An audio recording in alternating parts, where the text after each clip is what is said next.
Hi, everyone. Welcome to the Canadian Matters. Today, we are going to talk about the fact even though Canadian economy has not been in the recession after the COVID period, but Canadians feel they have been living in a recessionary environment over the past several years.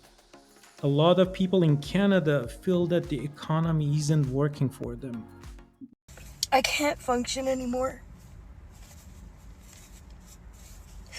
Financially, I don't understand anymore. How the hell is anyone existing in Canada? I feel trapped. But the cost of living is outrageous in Canada. It's just so frustrating that like you do all the right things, you go to university and then you come out, you get a job, whatever, and you can barely afford. Where are we supposed to live? Where can I live in a place where I'm able to enjoy my life as well? Because I'm not enjoying it here. I feel so utterly stuck. I don't know what to do anymore. In this video, we are going to talk about three reasons why most Canadians feel that way. First, let us start with the Canadian GDP. What is GDP? Everything that we produce within Canada, all goods and services, are recorded in Canadian GDP. Now, if you look at the GDP plot, you can see the dip after the COVID and the recovery after. The puzzling part is right now, Canadian GDP is at a normal level, not showing sign of any problem. In fact, Canadian GDP is at the level that it would have been without COVID. Then where is the problem? Canada had an aggressive immigration policy after the COVID. In 2024, around 950,000 people were added to the Canadian population. A year before that, in 2023, close to 1.25 million people were added to the population. More people simply means more activity.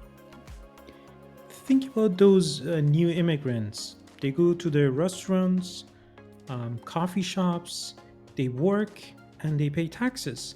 So overall, they will contribute to the GDP of Canada.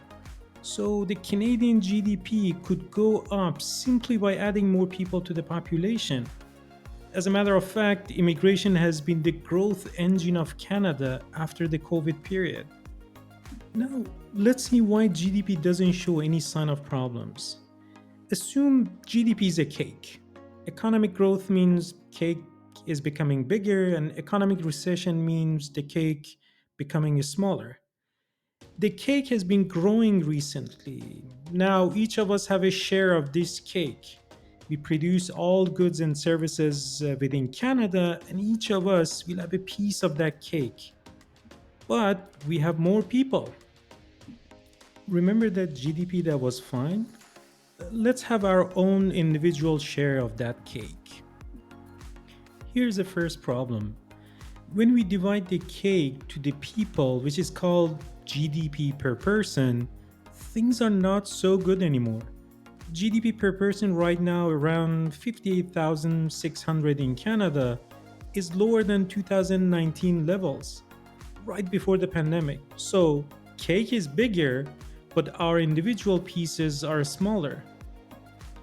Now, let's talk about the second problem. Remember, we had the high inflation after the COVID period? Prices never came down. Right now, inflation is around 1.9%. It just means prices are still going higher, but at a slower rate. So, overall, how much prices have increased since before the pandemic? To calculate that number, let's have a basket of goods in 2019 and follow the same basket over time. This is how central banks calculate inflation. In that basket, you have many items. For example, bread, laptop, TV, or even your coffee. Here's the second problem. If we follow the same basket over time, which is called Consumer Price Index or CPI, we can see that prices have gone up 18.3% since before the pandemic. Most of the people have not been compensated for that with the wage growth. Now let's look at the third problem. Canadians carry huge amounts of debt. In 2023, household debt reached a staggering amount of $2.45 trillion. Families need to pay the interest on it. With such huge amount of debt, Canadians experience a period of high interest rates. Bank of Canada policy rate reached 5%. Note that even the current rate, 3%, is higher than any rates we saw after 2009 and before 2022. This put pressure on household budget, since families have to put more money aside to carry that debt. So overall, the lower GDP per person are a smaller share of the cake. Higher prices and higher debt servicing costs have created an environment that have made the life harder for most Canadians. So if you feel frustrated about the economy or your personal finance, you're not alone. The data clearly shows that the economy hasn't worked well after the COVID period. Thank you for watching Canadian Matters. See you next time.